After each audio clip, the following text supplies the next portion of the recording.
for their unwillingness to do that which God was willing for them to do.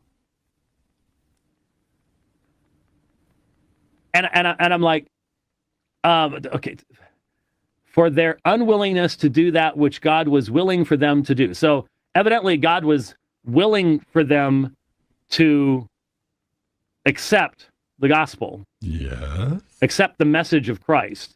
Mm-hmm. And so they're not. So again, every time. Does this verse very plainly refute the ideas of Calvinism? Let's talk about it. I'm going to play you two videos, one reaction and then one initial video by Leighton Flowers and James White on Matthew 23:37, the verse where Jesus says, "Oh, Jerusalem, Jerusalem, she who stones the prophets, kills those who are sent to her. How often I wanted to gather your children together as a nursing hen gathers her chicks under her wings, but you were not willing." This verse is a verse that's brought up by people who are against Calvinism, saying that there is a judgment that is being proclaimed against people who are not willing to do something that God wanted them to do, which of course flies right in the face of Calvinism that says that God, everyone that he wills to be saved, will be saved. But here's Leighton Flowers reacting to James White, wrestling with, squirming with Matthew 23:37. Then I'll play you the context behind this clip right after. You'll see what I'm saying. Listen. Here's the reason he won't debate me, because of this answer. Listen. Well, I don't deny that it was a pronouncement of judgment toward the leaders and their followers / children or inhabitants of Jerusalem for their unwillingness to do that which God was willing for them to do. And I'm like, okay.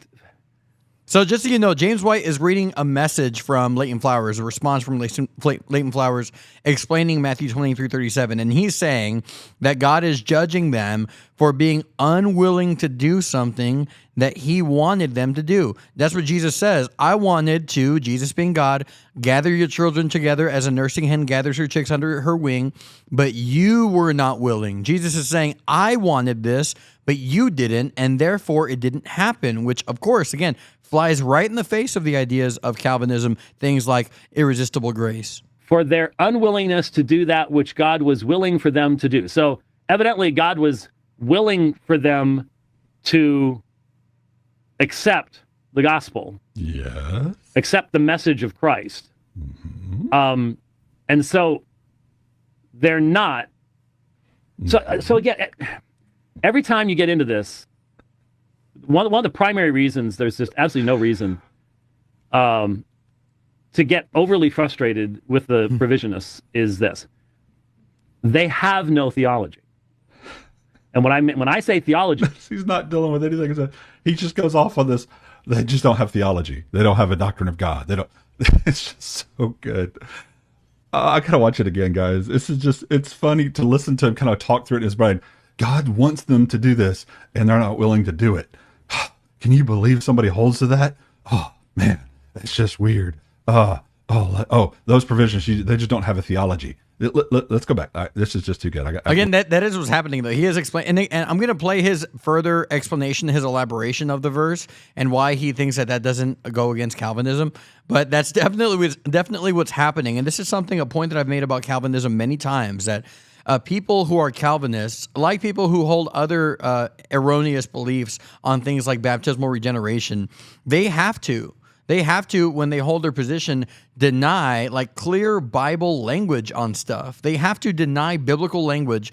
They have to do things like say, no, the idea that faith comes before regeneration is ridiculous. Then you read them Colossians 2:12 that says faith happens before regeneration. They have to deny like clear Bible language, or the idea that baptism now saves us is ridiculous. Then you read 1 Peter 3:21 that says baptism now saves us. Usually, when people do that kind of stuff, it is evidence that they are not holding a position that is biblical. Why? They can't even use biblical language because it is not in harmony with their position. They have to say that phrase is not true because of these other phrases, when in reality, all the phrases can be true at the same time because they are harmonious with one another, but they don't. They tend to harmonize things, ideas, phrases much less when they are holding error, and that makes sense why that would happen. Just like John Calvin says, just like your friend Phil Johnson from the earlier broadcast, he's not only an offer, he says offer is too soft of a word. he's willing, he wants, he desires, he longs for. And that's what White's contending with here. He does not like hearing anything about God being willing to have something happen that does not happen, because that's a failure-filled gospel.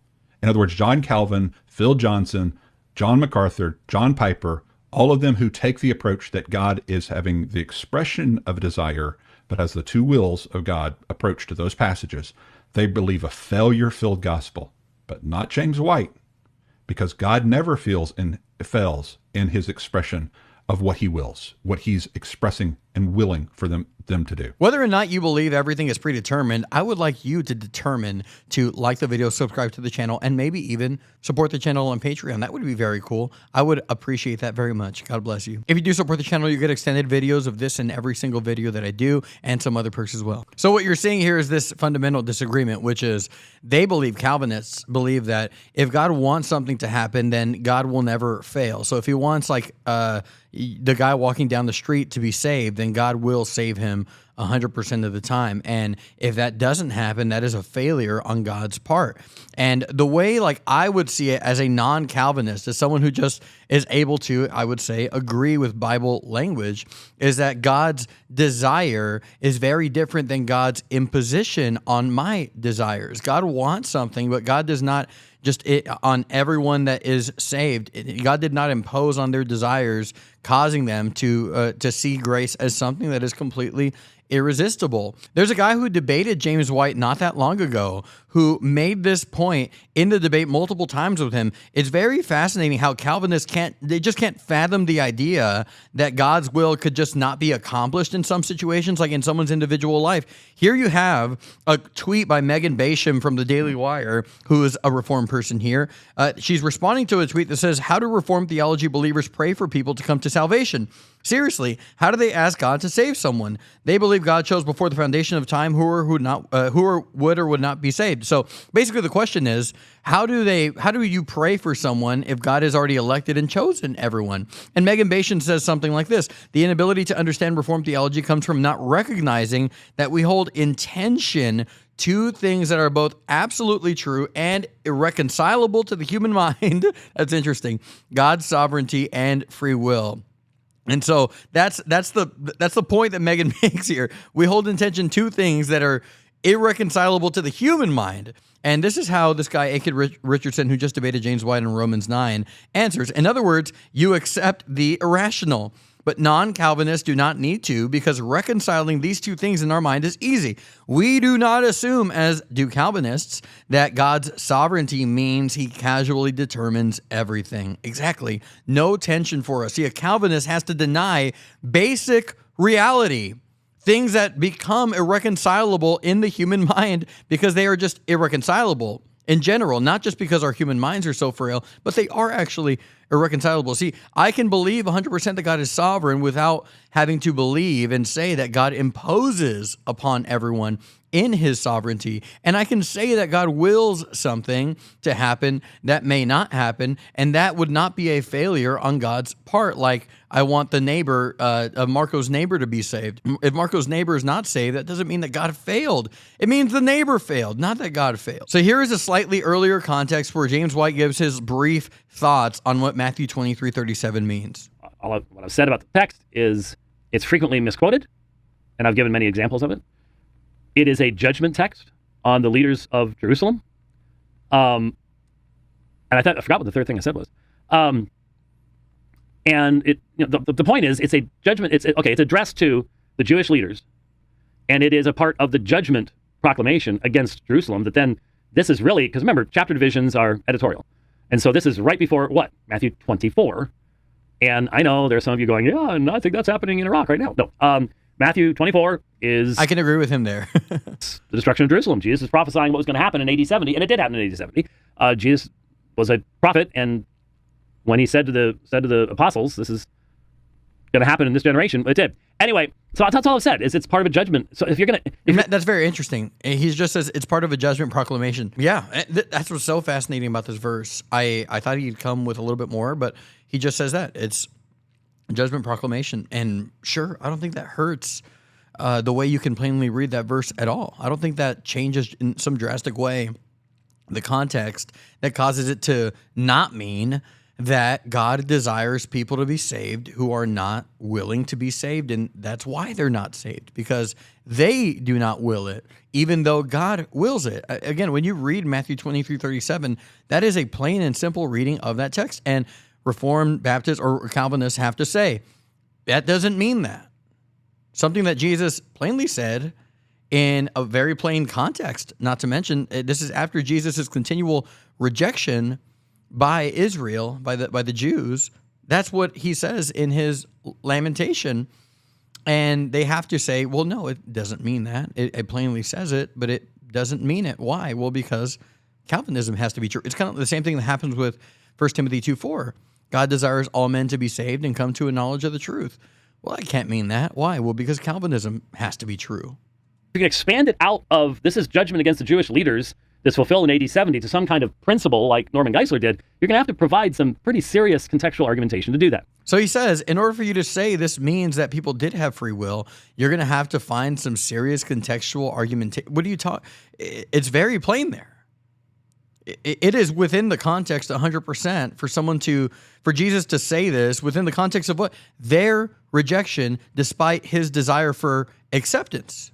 Right? This is the idea that you find in John chapter 1. He was in the world, and the world was made through him, and the world did not know him. He came to his own, John 1:11, and his own did not receive him. How interesting is that? They didn't receive him, and now we can put that in the context. How did Jesus describe that lack of a reception? He described it as, I wanted them to receive me, and they chose not to receive me. I think that's a very fair, simple thing. What do you mean? You need some powerful, like Jesus in his own personal lamentation to go, all right, now I'm going to talk about compatibilism and free will. Now I'm going to talk about Calvinism and irresistible grace, and I'm going to talk about all of that, how everything is predetermined, and so therefore now I'm beginning my discourse in the middle of my personal lamentation to talk about. That's not what you need.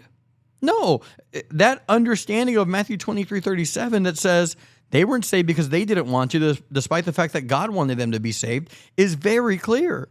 I don't see how that's so hard to understand at all. And this clip, by the way, feeds right into the clip that Leighton Flowers is reacting to, where he's reading the conversation that he had with Leighton Flowers about all this. But it's very fascinating. Let me know what you think, though. Am I super wrong about this? Am I a big dummy? I am, but am I a big dummy because of this? Let me know what you think. I love you very much. Like the video, subscribe to the channel, consider supporting on Patreon. God bless you. Lord willing, I'll talk to you soon. Goodbye.